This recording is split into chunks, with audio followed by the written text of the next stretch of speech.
कक्षा 9वीं के सभी विद्यार्थी ध्यान दें। 12 दिसंबर के दिन आपका संस्कृत का जो पेपर होने वाला है, उसके कुछ इम्पोर्टेंट प्रश्न इस वीडियो में मैं आपको दूंगी। तो 2 सेट के माध्यम से मैं आपको दूंगी। ये आपका सेट ए है और ये आपका सेट बी है। तो दोनों सेटों को आपको अच्छे से कंप्लीट करना है, क्योंकि एक सेट के द्वारा हम पूरे प्रश्नों को नहीं पढ़ सकते हैं, ये आप भी जानते हैं। तो चलिए ज़्यादा समय नहीं लूंगी, शुरू करते हैं। पहला प्रश्न पहले ही कंप्लीट कर लिए हैं मैंने आंसरों को। तो पहला प्रश्न है उच्चतम विकल्प चित्वा लिखत। पहला सही विकल्प है आपका का नंबर का। लता शब्द से सप्तमी विभक्ते बहुवचनस्य रूपम भविष्यति। जो लता शब्द है उसका सप्तमी जो विभक्ति है वो कौन सी रहेगी? लतासु। दूसरा है आपका ख नंबर का भानु शब्द से चतुर्थी विभक्ते रूपम किम। तो जो भानु शब्द है उसकी चतुर्थी विभक्ति का रूप क्या रहेगा? भानवे। अगला है आपका ग नंबर औद्योलिखितेषु अव्ययम पदम नास्ति। तो इसका आएगा आपका पत्र। अगला है आपका घ नंबर का बालक शब्द से पंचमी विभक्ति रूपम अस्ति। तो बालक जो आपकी पंचमी विभक्ति है उसका रूप क्या रहेगा? बालकात। और ड नंबर का है अत्र पूजनम भविष्यति अस्मिन् वाक्य अव्ययम पदम अस्ति। तो इसका रहेगा अत्र। और चा है फल शब्द से तृतीय विभक्ति रूपम अस्ति। तो इसका रहेगा फलेन। तो ये आपके सही विकल्प हो गए हैं। जल्दी से रिक्त स्थानों को पढ़ लेते हैं। ये आपका रिक्त स्थान है। का नंबर का गमिश यशि तस्मिन पदे डेडेस धातु अस्ति। तो गम धातु है इसमें। खा नंबर का है प्रचार्य तस्मिन पदे डेडेस इति उपसर्ग अस्ति। तो प्रा रहेगा। ग नंबर का है गम धातो रट लकारस्य उत्तम पुरुषस्य एक वचने डेडेस रूपम भविष्यति। तो इसका आएगा गमिष्यामि। और घ नंबर है अत्याचार है तस्मिन पदे डेडेस उपसर्ग अस्ति। तो अति रहेगा। और ये डा नंबर वाला है लट लकारस्य उदाहरणम डेडेस अस्ति। तो पद्धति आएगा इसका आंसर। और गमिष्यति इते पद डेडेस लकार अस्ति। तो ये वाला लकार आपका इसमें सही रहेगा। तो अब बढ़ते हैं हमारी जोड़ियों की तरफ। तो जोड़ियां है युग्म मेलन कुरुत। तो पहली जोड़ी है आपकी का नंबर की कवि संबोधयति। तो इसका आएगा वानिम। खा वाली है बाला। तो बाला का रहेगा आपका टाप। गा वाली है कतवा। तो गतवा। तो इसका कतवा आंसर रहेगा। घा वाली जोड़ी है आपकी गंतुम। तो इसकी जोड़ी रहेगी तुमुन। और डा नंबर वाली है कर्णियम। तो इसका आएगा आपका अनियर।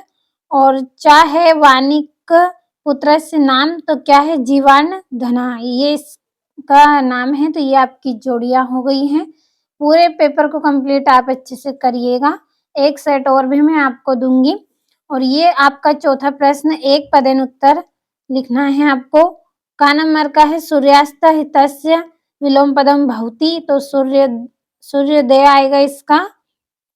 और सूर्य इतस्य पराय पदम अस्ति। तो आदित्य रहेगा। और गा नंबर वाला है शिव इतस्य पराय पदम अस्ति। तो महिषा आएगा। और घा वाला है प्रति बालक इतनयो पदायो विशेष पदम किम। तो प्रति रहेगा। और ड वाला है श्वेत इतय पदस्य विलोम पदम अस्ति। तो कृष्ण रहेगा। और च वाला है प्राचीनम इतस्य विलोम पदम अस्ति। तो नवीनम इसका आंसर आपका रहेगा। तो ये आपके एक वाक्य में उत्तर हो गए हैं। अगला जो प्रश्न है शुद्ध वाक्यान सक्षम आम अशुद्ध वाक्यान सक्षम ना इति लिखत।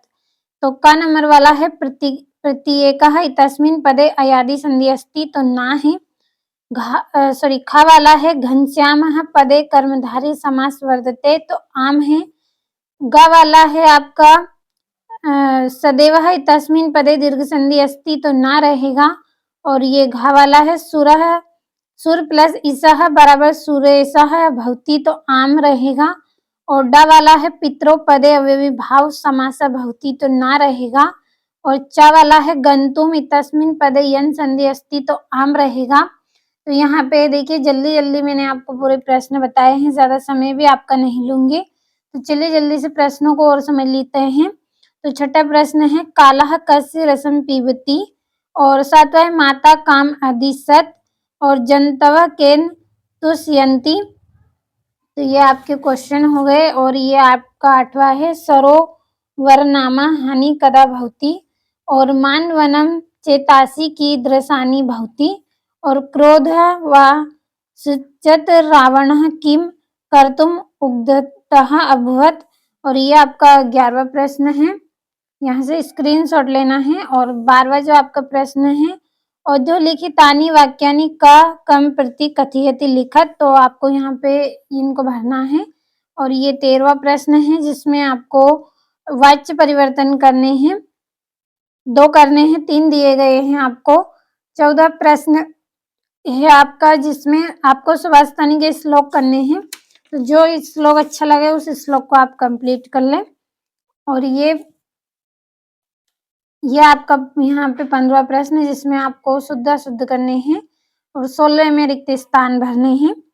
17वां जो प्रश्न है इसमें कृथाक्रम संयोजन आपको करना है।